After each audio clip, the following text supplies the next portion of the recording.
Muy buenos días, alumnos de la institución educativa Richard Feynman. Esta es una nueva semana, les doy la bienvenida a sus clases virtuales. Quien les habla y les saluda es el profesor Juan Pablo Quispe, quien está a cargo del curso de psicología. ¿Sí? Recuérdalo bien, alumnos, eh, la psicología es una ciencia actual, no estamos hablando ya de filosofía, pero sí usaremos términos filosóficos a lo largo de todo el curso. Es por eso que hemos iniciado el primer semestre con filosofía y ahora estamos en psicología, que es una rama y es parte de la filosofía. ¿De acuerdo? Espero que eso quede claro para próximas anotaciones. Bueno, empecemos.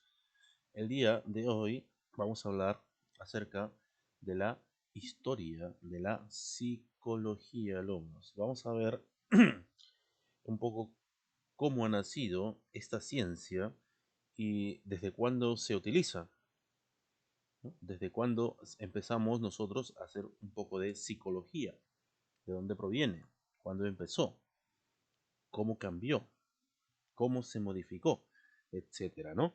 Es lo que vamos a ver el día de hoy. Bien, para hablar un poco de la historia de la psicología, tenemos que utilizar ciertos cambios, ¿no? Ciertos cambios que han ido modificando este término y lo vamos a modificar a través de esta frase que dice de la ciencia del alma al comportamiento y la mente, ¿no? Entonces vamos a tener en cuenta esta frase porque esta frase nos dice algo, ¿no?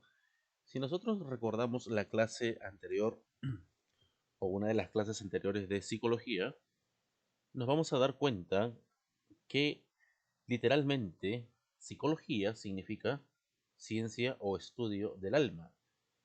Y a la actualidad estamos pasando de ese estudio del alma o ciencia del alma, estamos pasando al comportamiento y la mente, lo que realmente quiere investigar la psicología, tu conducta, tus procesos mentales. ¿Sí? Entonces, desde el inicio de su historia, el ser humano ha elaborado hipótesis y teorías sobre el funcionamiento psicológico y los trastornos mentales. ¿Qué quiere decir esto, alumnos? Que desde que el hombre existe, siempre se ha preguntado acerca de su conducta, acerca de su comportamiento y las alteraciones que puedan ver o que tengan que ver con esto del comportamiento o la conducta.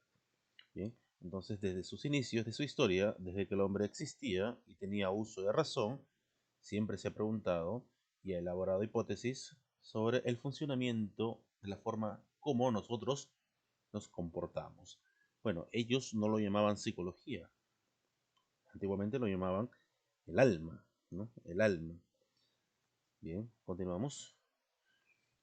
Entonces, a pesar del predominio del método científico, ¿bien? Estamos hablando ahorita de la actualidad, a pesar de que la ciencia, ¿de acuerdo? A pesar de que nosotros confiamos en lo que nos dice la ciencia, ¿de acuerdo? Al día de hoy, o hasta el día de hoy, concepciones muy antiguas, ¿de acuerdo?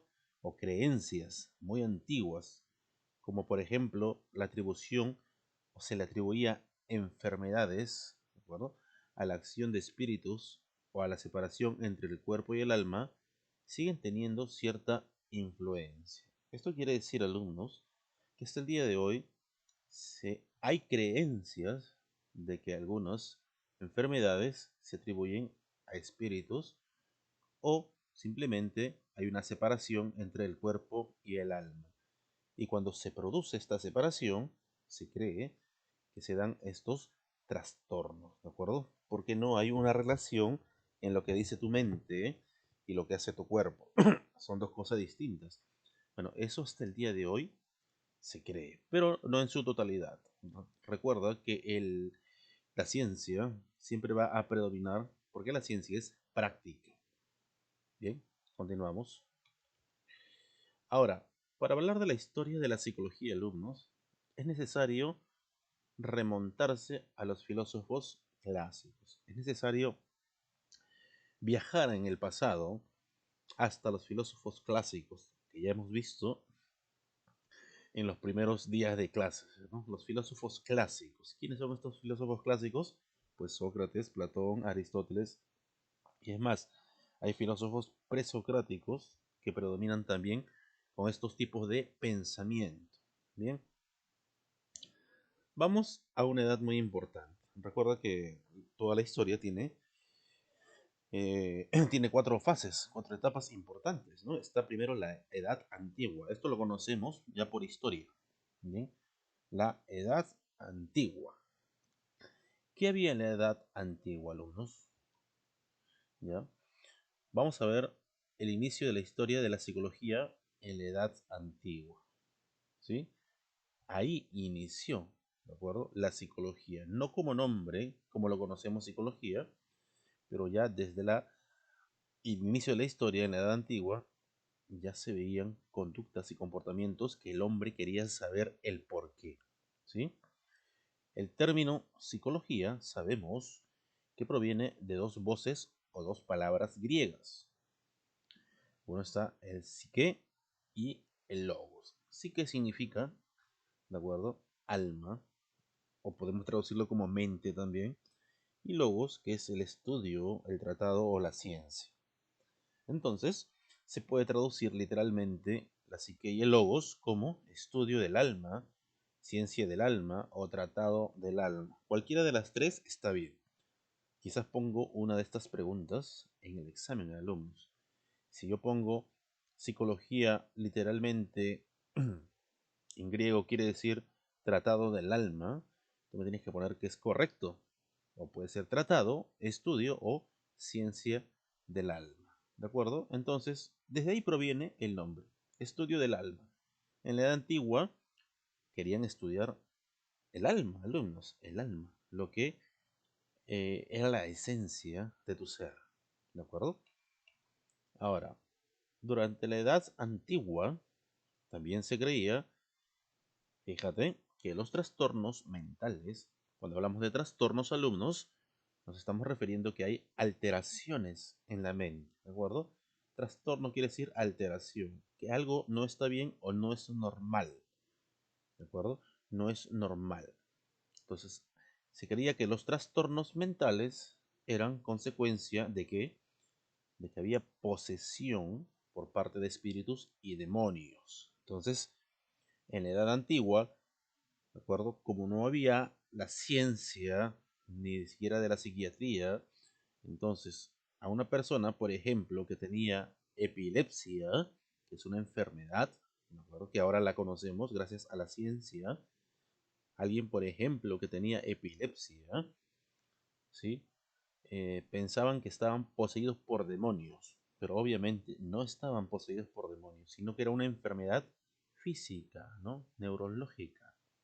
Y entonces se creía pues que había posesión de demonios en estas personas que sufrían de esta enfermedad que no se sabía que era una enfermedad en ese tiempo, ¿no? Y entonces los tratamientos para curar estas enfermedades, según ellos demoníacas, consistían en conjuros o encantamientos, ¿no? Parece una película, ¿no? Parece una película, pero así se denominaba antes a estas enfermedades, ¿no?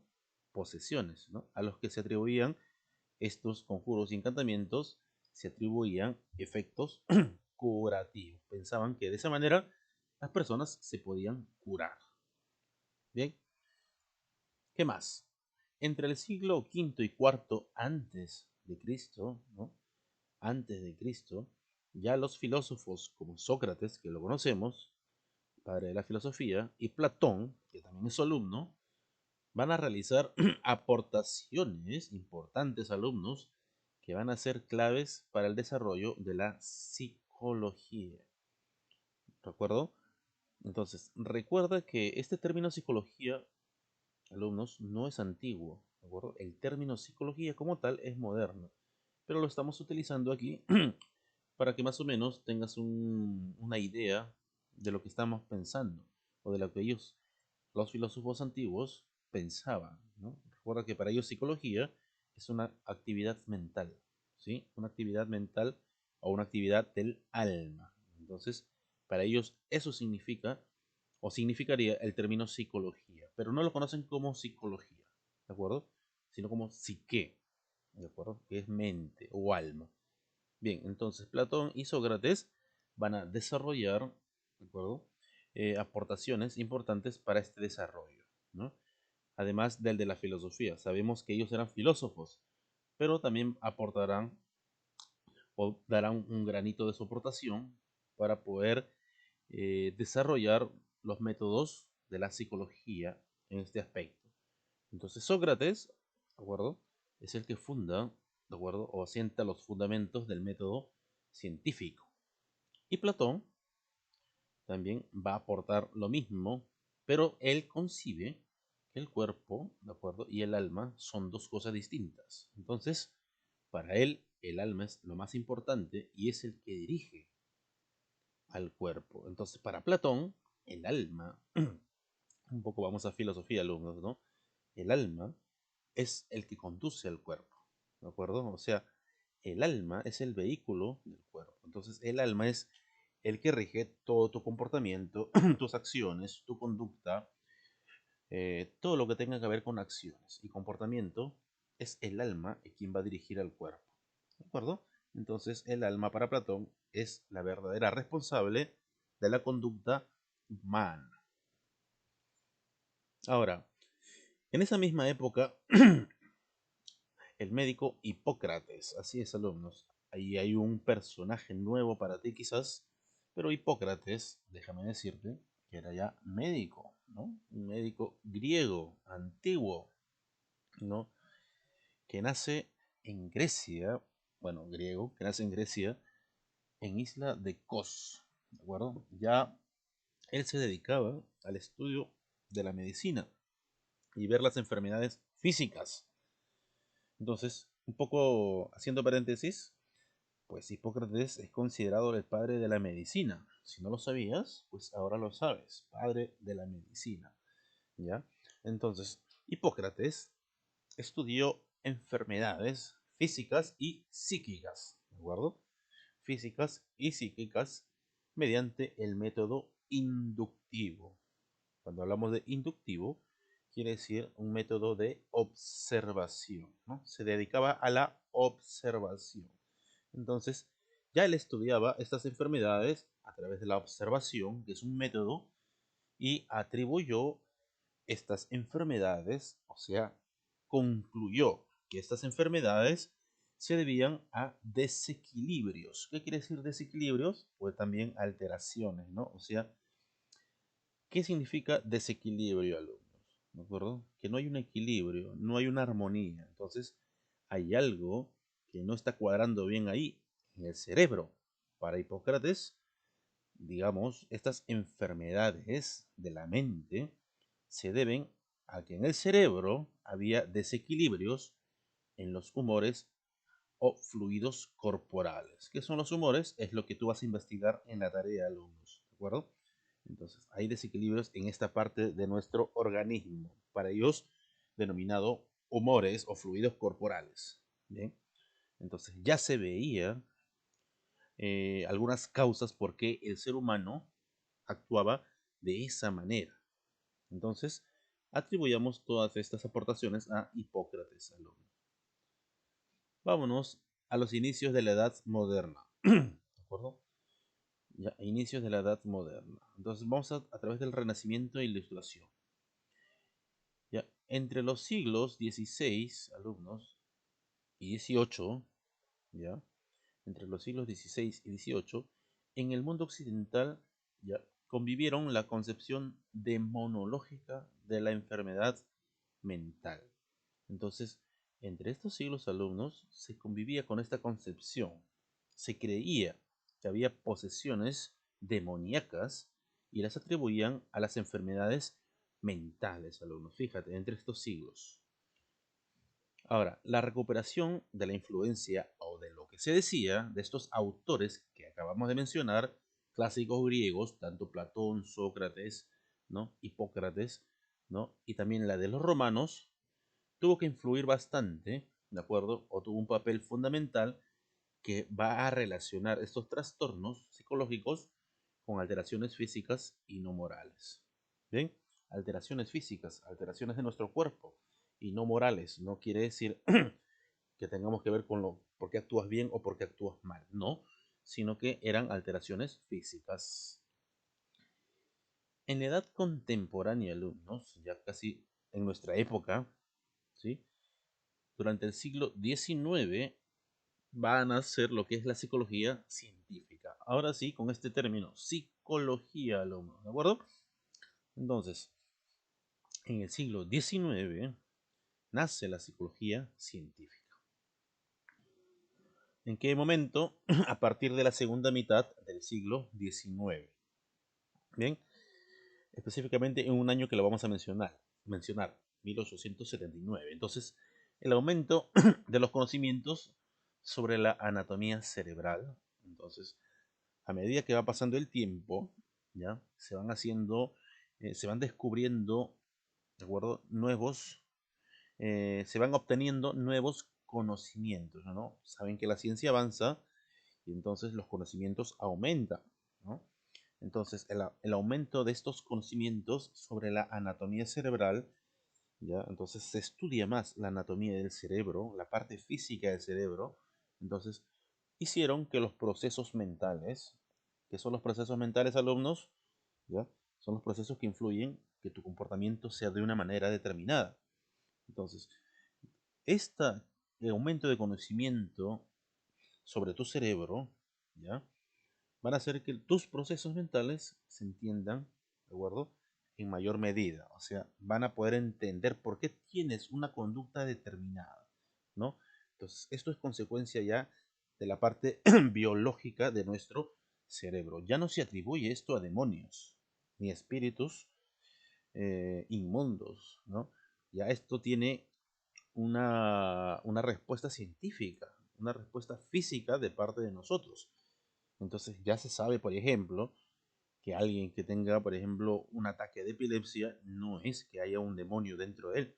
Ya se sabe que algo en él está alterado en su cerebro y por eso tiene ese tipo de enfermedad. ¿Qué más? En 1879, como decíamos, pasado la mitad del siglo XIX, Wilhelm Wundt fundó el primer laboratorio de psicología experimental. ¿Sí? Wilhelm Wundt sabemos que es alemán y ya lo hemos hecho en la biografía, lo hemos desarrollado, ¿no? Entonces, funda el primer laboratorio de psicología experimental, ¿no? Donde se va a combinar conocimientos de distintas ramas de la ciencia. Es lo que va a unir, va a unificar distintas ramas de la ciencia y es por eso que a Wundt se le va a considerar y a calificar como el padre de la psicología científica, ¿de acuerdo? A partir de Wundt, la psicología queda establecida como término, ¿no? Ya la palabra psicología, ¿de acuerdo? Pasa a ser una rama de la ciencia. Es donde aparece por primera vez la palabra psicología, ¿no? Seguimos en nuestra edad contemporánea. Vamos a ver el desarrollo en el siglo XX, ya prácticamente llegando a nuestra época, alumnos, ¿ya? Durante el siglo XX, ¿de acuerdo? Por los años 1900 y tantos, ¿no? Se establecieron las corrientes teóricas, ¿no? Van a haber corrientes teóricas principales de la psicología actual, alumno. Bien, uno de ellos, uno de los personajes más resaltantes, podrá ser Sigmund Freud, ¿no? Freud. Cuando nosotros hablamos de Freud, alumnos, inmediatamente tiene que estar en tu cabeza, ¿sí? A alguien, una persona, examinando y escuchando todo lo que dice la otra persona que está sentada en un sofá o en un diván, ¿no? Entonces, cuando tú te imaginas a la psicología como tal, como un psicólogo con lentes, que está tomando anotaciones mientras tú estás contándole tu vida echado en un mueble, entonces prácticamente eso es la psicología de Freud, ¿sí?